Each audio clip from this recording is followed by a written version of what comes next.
The Secrets of Life with Subhas Agam.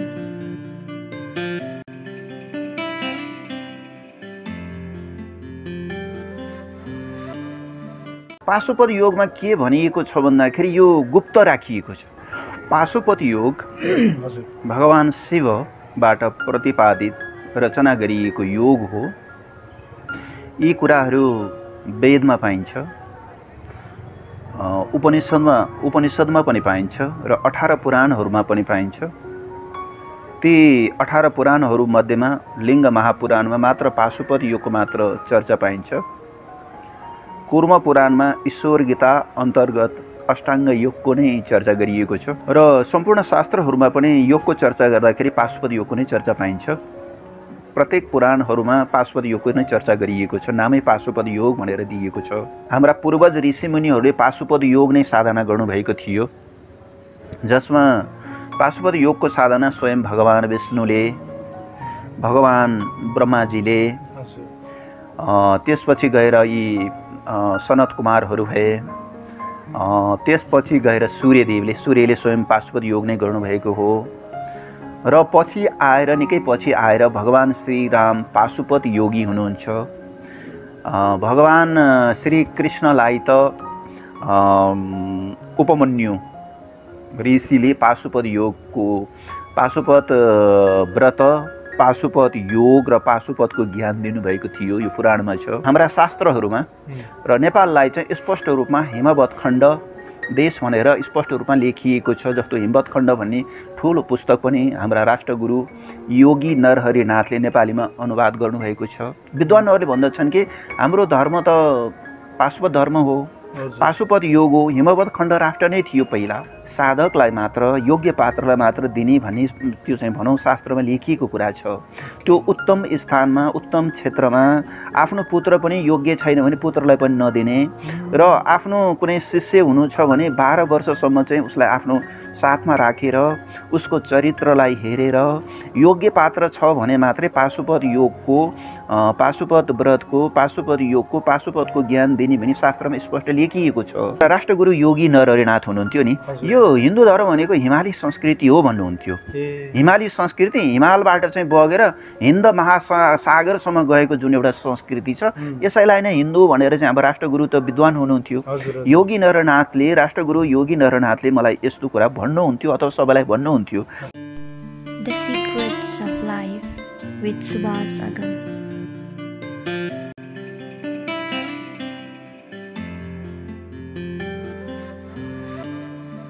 नमस्कार सम्पूर्ण हाम्रा सहयात्री साथीहरूमा, म हजुरको कल्याण मित्र सुभाष अगम। आज पनि फेरि अर्को बसाइमा महात्मा सुशीलजीसँग उपस्थित छौँ। अघिल्लो एपिसोडमा महात्मा सुशीलजीसँग बसेर पाशुपत योगको बारेमा सुनेका थियौँ हामीले। पाशुपत योगको बारेमा अझै गहिराइमा र यो योग साधनाका बारेमा पनि आजको बसाइमा कुरा गर्नेछौँ। योगीजी, कार्यक्रममा स्वागत छ। यहाँलाई पनि मेरो स्वागत छ। आराम हुनुहुन्छ? आराम छु। अनि हामीले अघिल्लो एपिसोडमा पाशुपत योग र पाशुपत योगको साधना विधिको बारेमा कुरा गरेका थियौँ। नेपालमा पशुपतिनाथ भएको कारणले पनि हामीले पशुपत योगको बारेमा त जान्नुपर्ने रहेछ। पशुपतिनाथ भएको देशमा पाशुपत योगको बारेमा हामीलाई धेरै थाहा थिएन भनेर धेरैजनाले हजुरको कुरा सुन्न चाहनुभयो। पशुपतिनाथ क्षेत्रमा पाशुपत योगको बारेमा हजुरले भनिसकेपछि मात्रै हामीले बल्ल थाहा पायौँ। यो पाशुपत योगको अवस्था कस्तो थियो, कसरी आएको थियो र हजुरसम्म कसरी आइपुग्यो? पाशुपत योग भगवान शिवबाट प्रतिपादित रचना गरिएको योग हो। यी कुराहरू वेदमा पाइन्छ, उपनिषदमा पनि पाइन्छ र 18 पुराणहरूमा पनि पाइन्छ। ती 18 पुराणहरू मध्येमा लिङ्ग महापुराणमा मात्र पाशुपत योगको मात्र चर्चा पाइन्छ। कुर्म पुराणमा ईश्वर गीता अन्तर्गत अष्टाङ्ग योगको नै चर्चा गरिएको छ र सम्पूर्ण शास्त्रहरूमा पनि योगको चर्चा गर्दाखेरि पाशुपत योगको नै चर्चा पाइन्छ। प्रत्येक पुराणहरूमा पाशुपत योगको नै चर्चा गरिएको छ, नामै पाशुपत योग भनेर दिइएको छ। अब हामी नेपालीहरू ऋषि मुनिहरूका सन्तान हामीहरू र हामी सम्पूर्ण नेपालीहरूको पिता भनेको भगवान शिव र सम्पूर्ण नेपालीहरूको माता भनेको पार्वती लगायत सम्पूर्ण विश्व मानवलाई नै यसले समेट्दछ, मात्र नेपालीलाई मात्र यसले समेट्दैन।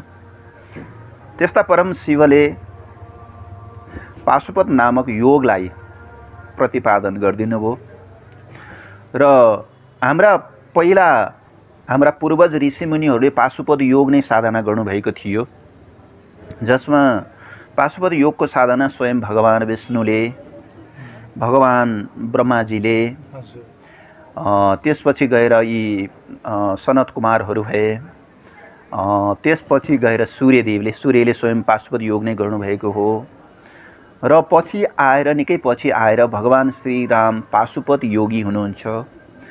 भगवान श्री कृष्णलाई त उपमन्यु ऋषिले पाशुपत व्रत, पाशुपत योग र पाशुपतको ज्ञान दिनुभएको थियो। यो पुराणमा छ, कुर्म पुराणमा भगवान श्री कृष्ण पाशुपत योगी हुनुहुन्थ्यो र हाम्रा पूर्वज ऋषिहरू जति पनि थिए पाशुपत योगको नै साधना गर्नुहुन्थ्यो र अहिले पनि जति पनि विद्वानहरूले शास्त्र अध्ययन गर्नुहुन्छ र उहाँले पाशुपत योगको नै अध्ययन गर्नुहुन्छ। खासै भन्ने हो भने 4 वेद, पुराण, उपनिषदहरूमा यही पाशुपत योग, पाशुपत धर्म र हिमवत खण्ड राष्ट्रको त्यहाँ चर्चा पाइन्छ। हामी नेपालीहरूले अथवा हाम्रा पूर्वजहरूले गरेको योगको नाम हो पाशुपत योग। पाशुपत योगको मात्र साधना गर्नाले मोक्षलाई प्राप्त हुन्छ भन्ने शास्त्रको वचन छ। अब अर्को कुरो के छ भन्दाखेरि धर्मको कुरा गर्दाखेरि पाशुपत धर्म र पाशुपत धर्म भनेको सनातन वैदिक धर्म र हामी नेपालीको मात्र नभएर सम्पूर्ण विश्व मानवकै धर्मको नाम लिँदाखेरि चाहिँ मानवको धर्म चाहिँ सनातन वैदिक धर्म पर्दछ। यसलाई पाशुपत धर्म भनेर पनि भनिन्छ र नेपाल चाहिँ अब हामी नेपाललाई चाहिँ भनौँ योभन्दा अगाडि चाहिँ हिन्दू राष्ट्र भनेर भन्दछौँ, तर वास्तवमा नेपाल हिन्दू राष्ट्र भनेर भन्नुभन्दा पनि हाम्रा शास्त्रहरूमा र नेपाललाई चाहिँ स्पष्ट रूपमा हिमवत खण्ड देश भनेर स्पष्ट रूपमा लेखिएको छ। जस्तो हिमवत खण्ड भन्ने ठुलो पुस्तक पनि हाम्रा राष्ट्रगुरु योगी नरहरिनाथले नेपालीमा अनुवाद गर्नुभएको छ र प्राय विज्ञहरूलाई, विद्वानहरूलाई यो कुरो थाहा छ। र नेपालको योगको नाम अथवा नेपालीहरूको योगको नाम अर्थात् भगवान श्री पशुपतिनाथले दिनुभएको योगको नाम पाशुपत योग हो। यो बडा इन्ट्रेस्टिङ कुरा छ, किनभने हामी नेपालीहरू जहिले पनि भगवान पशुपतिनाथले हाम्रो रक्षा गरून् भनेर हामी भन्छौँ र पशुपतिनाथलाई हामीले आराध्य देव मानेका छौँ र पशुपतिनाथको देशमा बस्ने हामी वासीहरूले आज योगको नाममा हामीले अन्य विक्रम योग हैन, पिलातस लगायतका विभिन्न योगहरू साधना चाहिँ गरिरहेछौँ, तर पाशुपत योग हाम्रै देशको आराध्य देवबाट आएको जुन योग छ धेरैलाई थाहा छैन, धेरैले यसको बारेमा जान्नुहुन्न र पाशुपत योगको बारेमा साधना पनि बाहिर विहङ्गम तरिकाले आइसकेको छैन। यस अर्थमा पनि हजुरले जुन यो पौरवी गर्दै हुनुहुन्छ, यो पैरवी गर्दै हुनुहुन्छ, यो जुन एउटा नेतृत्व गरेर यसरी जुन अगाडि आइरहनु भएको छ, यो चाहिँ बडा राम्रो कर्म हो। मलाई यसमा चाहिँ धेरै खुसी लाग्यो। तर पाशुपत योगको बारेमा हामीलाई थाहा छैन। पाशुपत योगको बारेमा हजुरले अघिल्लो एपिसोडमा मलाई एउटा पुस्तक दिनुभएको थियो, हजुरले एउटा पुस्तक लेख्नु भएको रहेछ। अब पाशुपत योगलाई जनसम्म फैलाउनको लागि के हुँदैछ, के गरिँदैछ, के भइरहेको छ? पाशुपत योग चाहिँ जुन यहाँले प्रश्न राख्नुभयो, अब पाशुपत योगमा के भनिएको छ भन्दाखेरि यो गुप्त राखिएको छ। यो पाशुपत योग पहिला थियो, बीचमा चाहिँ यो लोप हुन गएको हो। विद्वानहरूले भन्दछन् कि हाम्रो धर्म त पाशुपत धर्म हो, पाशुपत योग हो, हिमवत खण्ड राष्ट्र नै थियो पहिला, विद्वानहरूले यो भन्नुहुन्छ। तर बीचमा यो के हुन गइदियो भन्दाखेरि लोप हुन गइदियो र बीचमा पाशुपत योगलाई त्यो विज्ञहरूले नै त्यसलाई चाहिँ भनौँ गुप्त रूपमा राखिए।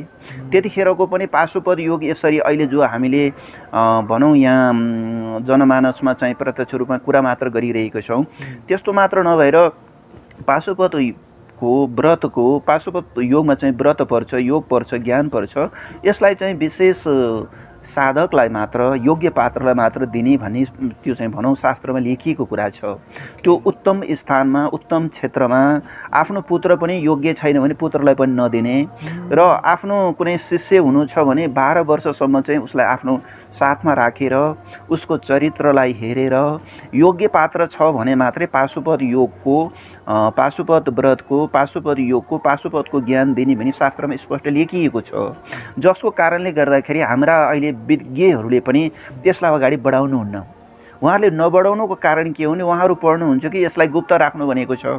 अहिले यो बीचमा जति विज्ञहरूले पनि यसलाई जनमानसमा नल्याउनुको कारण एक त पुस्तकले यो भनेको पनि भयो, र अर्को कुरो के छ भन्दाखेरि अब अहिलेको अवस्थामा यो कुरालाई चाहिँ भनौँ हाम्रो वेद वेदान्तमा दिएको धर्मलाई यदि हामीले हेर्ने हो भने वास्तविक धर्म भनेकै पाशुपत धर्म, सनातन वैदिक धर्म। योगको नाम लिँदाखेरि पाशुपत योग, र नेपाल चाहिँ हिमवत् खण्ड राष्ट्र भन्ने हाम्रो 4 वेद भनौँ, पुराण भनौँ, जति पनि हाम्रो धर्म संस्कृतिहरू छन् यहाँ स्पष्ट रूपमा लेखिएको र व्याख्या गरिएका छन्। अब म भन्ने हो भने अब संस्कृतविद पनि होइन र म भाषाविद पनि होइन, र ती शास्त्रहरू पनि बुझ्नको लागि निकै नै अलिकति आफ्नो चेतनाको विकास भएको हुनुपर्दैछ। अब त्यहाँ अब फेरि एउटा समस्या के छ भन्दाखेरि ती शास्त्रहरू प्राय संस्कृत र हिन्दीमा पाइन्छ। अहिले हाम्रा नेपालका केही विज्ञहरूले वेदलाई, पुराणहरूलाई, उपनिषदहरूलाई संस्कृत र नेपाली भाषामा लेख्नु भएको छ, जसले बहुतै ठुलो काम गर्नुभएको छ। मलाई लाग्छ अब यो नेपालमा यही नै पाशुपत योग, पाशुपत धर्म, हिमवत् खण्ड नै नेपालको अहिलेको समयले मागिरहेको छ।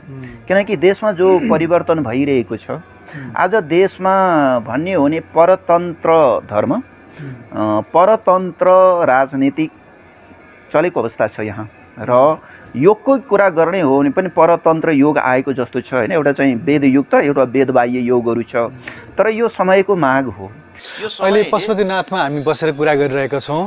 उतातिर पशुपतिनाथमा पशुपतिनाथ भगवानको आरती भइरहेछ। यो दिव्य समयमा हजुरसँग एउटा कुरा सोध्न मन लाग्यो। हजुरले नेपालको संविधानमा नै हाम्रो यो राष्ट्रलाई नै पाशुपत योग मान्ने राष्ट्रको रूपमा एउटा चाहिँ स्पेशल नाम दिएर राख्ने भन्ने कुरा भन्दै हुनुहुन्थ्यो। यो के हो?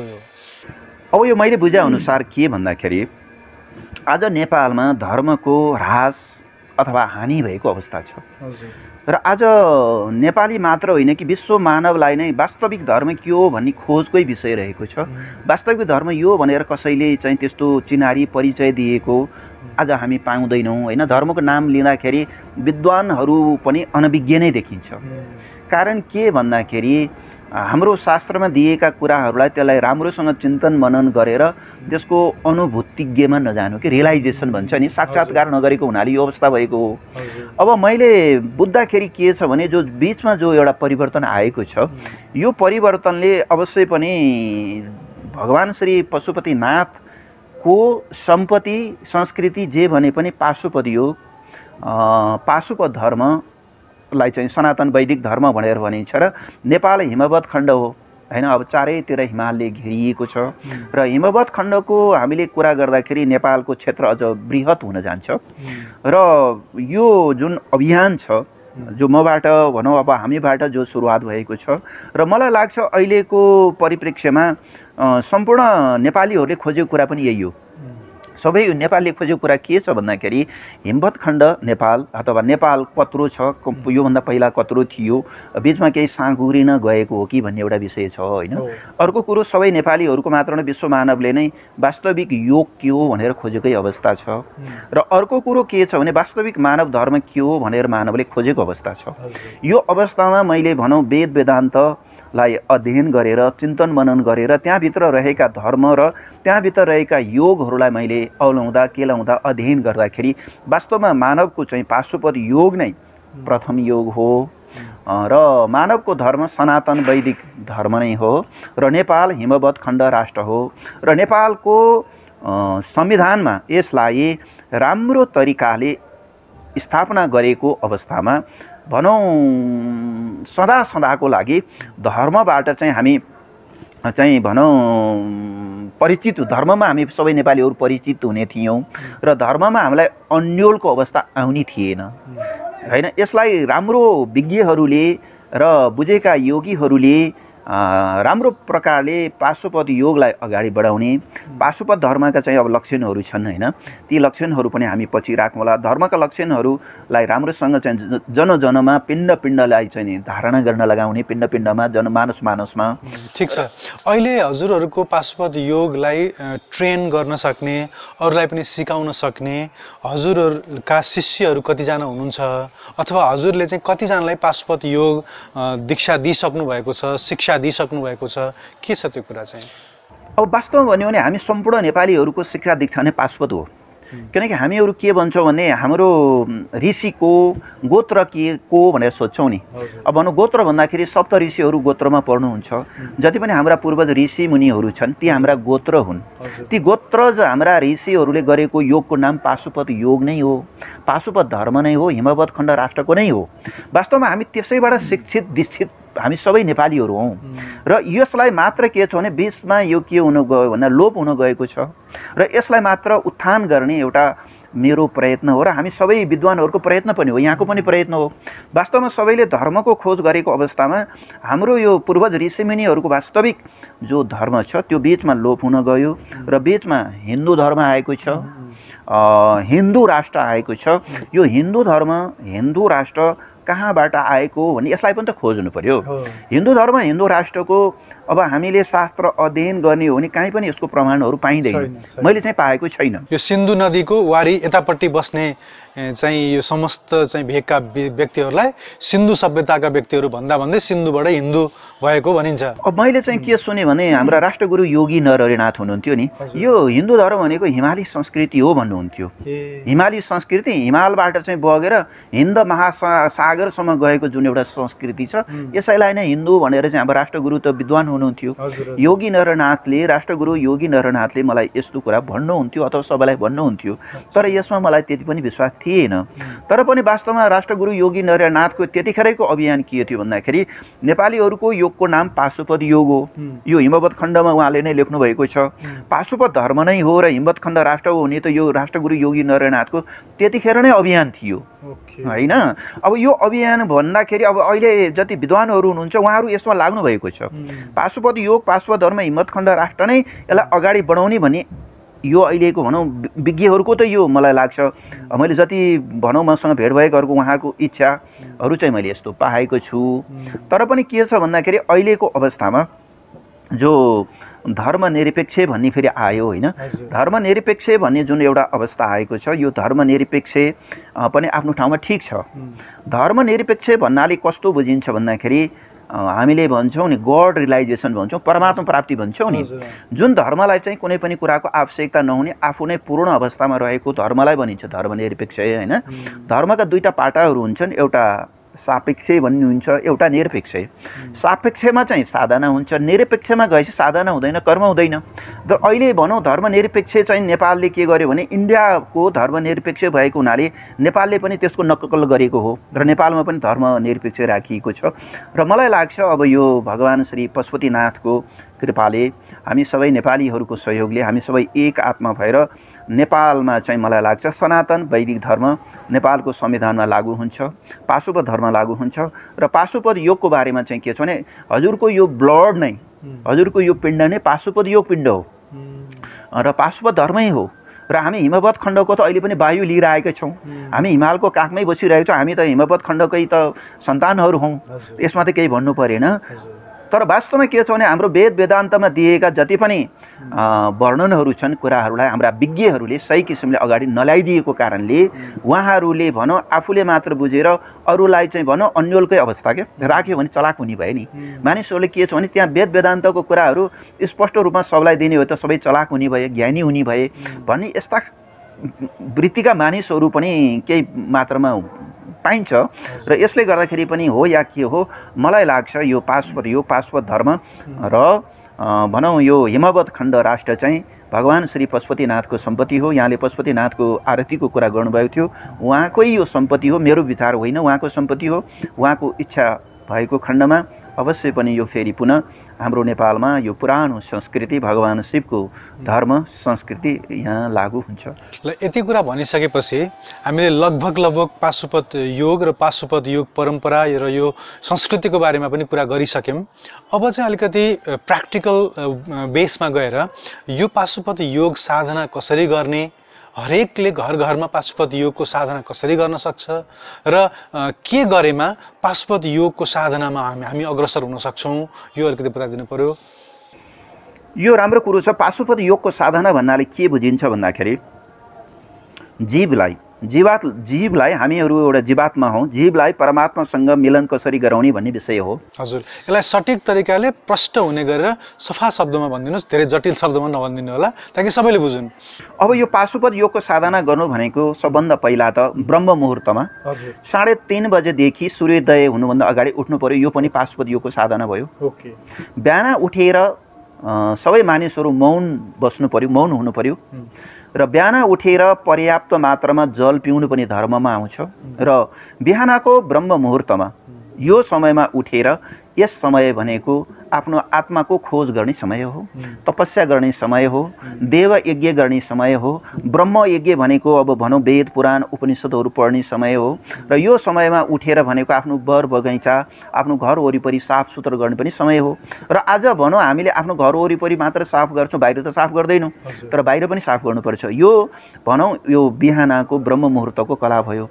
र बिहान उठेर हामी सबैले गायत्री मन्त्र जप्नु पर्यो। पूर्वतिर फर्किने ओम भूर्भुवः स्वः तत्सवितुर्वरेण्यं भर्गो देवस्य धीमहि धियो यो नः प्रचोदयात् भन्ने मन्त्र जप्नुपर्छ। यो भन्नाले चाहिँ सप्तकुण्डलिनीको जागरण हुन्छ। हामीहरूको मन्त्रमा यो गायत्री मन्त्र, फेरि एउटा कुरा के यहाँलाई स्पष्ट पार्छु भने गायत्री मन्त्र ब्राह्मणहरूको मात्र मन्त्र हो भन्ने एउटा चाहिँ दाबी छ। यसलाई चाहिँ हामीले यो मानसिकलाई हटाउनु पर्छ। गायत्री भनेको जो प्राणीहरूको जो श्वास प्रश्वास चलिरहेको हुन्छ, सम्पूर्ण प्राणीको जो श्वास प्रश्वास चल्छ यसलाई नै गायत्री भनेर भनिन्छ। यो गायत्री भनेको सूर्यसँग विशेष सम्बन्धित हुन्छ। बिहानको ब्रह्म मुहुर्तको सूर्य, मध्याह्न हैन दिनको मध्याह्नको सूर्य र साँझको अस्त सूर्यदेवसँग सम्बन्धित हुने हुनाले र हाम्रो पिण्ड पनि सूर्यदेवसँग हर समय योग हुने हुनाले, मिलन हुने भएको हुनाले गायत्री मन्त्रको साधना बिहान गर्नु राम्रो। गायत्री मन्त्रको साथसाथमा ध्यान गर्नु राम्रो भयो। यो यति गर्छु बिहानको ब्रह्म मुहुर्तमा हामीले पाशुपत योगको साधना गऱ्यौँ। अब त्यसपछिको आफ्नो दिनचर्याहरू हुन्छन्। दिनचर्या अब स्कुल जाने विद्यार्थीहरू स्कुल जानुहुन्छ हैन, अब त्यसपछि गृहस्थहरू गृहस्थको काम गर्छन्, किसानहरू किसानको काम गर्छन्, कर्मचारीहरू कर्मचारीको काम गर्छन्, व्यापारीहरू व्यापारीको काम गर्छन् हैन, आफ्नो आफ्नो क्षेत्रका पत्रकारीहरू जो जति आफ्नो आफ्नो क्षेत्रमा काम गर्छन्। त्यो गरेपछि दिनभरि उनीहरूमा के हुन्छ भने त्यो गायत्री मन्त्रको साधनाले जहिले पनि शुद्ध बुद्ध पवित्रमा ल्याउँछ दिनभरि। अब दिनभरि काम गरे पछि हामी थाक्दछौँ। थाकिसकेपछि अब हामी साँझमा आफ्नो घरमा जान्छौँ त साँझको समयलाई सन्ध्याकाल भनेर भनिन्छ। अब यो सन्ध्याकालमा हामीले के गर्नु पर्यो भन्दाखेरि दिनभरि हामीले गरेका जति पनि पीर चिन्ता दुःख कष्टहरू छन् त्यसलाई पनि त हामीले मेटाउनु पर्दैछ। त्यसको लागि फेरि हामीले साँझमा अलिकति यो बत्ती लाइन गएको हो।